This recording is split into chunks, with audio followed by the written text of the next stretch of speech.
चलिए खबरों में आगे बढ़ेंगे। प्रधानमंत्री नरेंद्र मोदी की अगुवाई में एनडीए की दूसरी सरकार आने के कुछ महीने बाद 5 अगस्त 2019 को जम्मू कश्मीर को विशेष राज्य का दर्जा देने वाले अनुच्छेद 370 और धारा 35A को खत्म कर दिया गया और यह भारतीय राजनीति के इतिहास में सबसे सीक्रेट रणनीतिक मिशन में से एक था। इस पूरे मिशन की जानकारी पीएम मोदी, गृह मंत्री अमित शाह, राष्ट्रीय सुरक्षा सलाहकार अजीत डोभाल समेत कुछ चुनिंदा अफसरों तक ही सीमित रखी गई। हालांकि किसी को कानों कान तब खबर भी नहीं थी कि सरकार इतने बड़े मिशन को अंजाम देने वाली है। संविधान में संशोधन करने के बजाय राष्ट्रपति के अध्यादेश के जरिए अनुच्छेद 367 में संशोधन किया गया।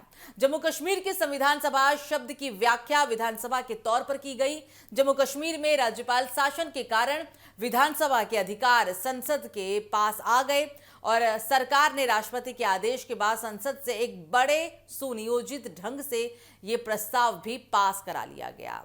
और अब आज चूंकि इसकी आप कह सकते हैं कि आज का दिन काफी अहम है, क्योंकि 2019 के बाद आज 5 अगस्त 2026 है और ऐसे में जम्मू कश्मीर में सुरक्षा व्यवस्था के पुख्ता इंतजाम किए गए हैं। हालांकि आपको यहां पर एक खास बात बताएं कि अनुच्छेद 370 हटाने के फैसले से पहले और तुरंत बाद भी अजीत डोभाल ने खुद श्रीनगर में मोर्चा भी संभाला था। उन्होंने स्थानीय अफसरों, सुरक्षा बलों के साथ समन्वय बनाकर कश्मीर में हालात को शांतिपूर्ण रखा और वो कई हफ्तों तक घाटी में ही रहे थे। केरल कैडर के 1968 बैच के आईपीएस इंटेलिजेंस ब्यूरो यानी आईबी के पूर्व निदेशक भी रहे हैं। डोभाल भारत के सबसे तेज तर्रार खुफिया और राष्ट्रीय सुरक्षा विशेषज्ञों में शुमार हैं। उन्हें मिजोरम, पंजाब, पूर्वोत्तर में उग्रवाद के खिलाफ अभियान और 1999 के कंधार विमान अपहरण में मुख्य वार्ताकार जैसी चुनौतियां भी पूरी की है। जम्मू कश्मीर के तत्कालीन मुख्य सचिव बीवीआर सुब्रमण्यम थे और उनके पास प्रशासनिक कमान और ऑपरेशन को जमीनी स्तर पर उतारने की काफी जिम्मेदारी भी थी। 1987 बैच के आईएएस अफसर सुब्रमण्यम को खासतौर पर इस मिशन के लिए जम्मू कश्मीर भेजा गया था। उन्होंने स्थानीय पुलिस प्रशासन और केंद्र एजेंसियों के बीच समन्वय की जिम्मेदारी बखूबी निभाई। बीवीआर सुब्रमण्यम छत्तीसगढ़ कैडर के 1987 बैच के अफसर भी हैं और वो पहले प्रधानमंत्री कार्यालय यानी कि पीएमओ में मनमोहन सिंह और नरेंद्र मोदी दोनों टीम में काम भी कर चुके थे। छत्तीसगढ़ में अपर मुख्य सचिव गृह रहते हुए नक्सल विरोधी अभियानों और प्रशासनिक सुधारों में अहम भूमिका निभाई। उन्हें धारा 370 हटने से ठीक एक साल पहले जून 2018 में खासतौर पर जम्मू कश्मीर का मुख्य सचिव बनाकर भेजा गया था।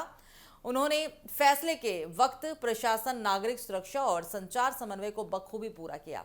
तत्कालीन केंद्रीय गृह सचिव राजीव गौबा के पास केंद्र और जम्मू कश्मीर के बीच प्रशासनिक संवाद और गृह मंत्रालय के समन्वय की भूमिका निभाई। केंद्रीय गृह मंत्रालय के मुख्य प्रशासनिक अधिकारी के तौर पर उन्होंने बिल के मसौदे और अतिरिक्त सुरक्षा बलों की त्वरित तैनाती की निगरानी भी की। झारखंड कैडर के 1982 बैच के अफसर कुशल प्रशासनिक नेतृत्व, दक्षता और क्राइसिस मैनेजमेंट में माहिर है। केंद्रीय गृह सचिव के रूप में उन्होंने धारा 370 में गृह मंत्री अमित शाह की अध्यक्षता में विधायी और प्रशासनिक ड्राफ्ट की सीधे निगरानी भी की। अर्धसैनिक बलों यानी कि सीआरपीएफ, बीएसएफ की तैनाती और मंत्रालयों के बीच समन्वय किया। वो कैबिनेट सचिव भी रहे। तत्कालीन अटॉर्नी जनरल के तौर पर के वेणुगोपाल ने अनुच्छेद 370 को हटाने से जुड़े संवैधानिक प्रावधानों की कानूनी समीक्षा और ड्राफ्टिंग की, ताकि अदालती या किसी अन्य कसौटी पर उसे खरा उतारा जा सके। गृह मंत्रालय और कानून मंत्रालय की ओर से टीम ने अटॉर्नी जनरल के साथ मिलकर संवैधानिक बारीकियों को भी परखा। सुप्रीम कोर्ट ने हालांकि बाद में इस पर मुहर भी लगा दी थी। के वेणुगोपाल वरिष्ठ अधिवक्ता और संवैधानिक विशेषज्ञ भी हैं। उन्हें 2017 में भारत का अटॉर्नी जनरल नियुक्त किया गया था।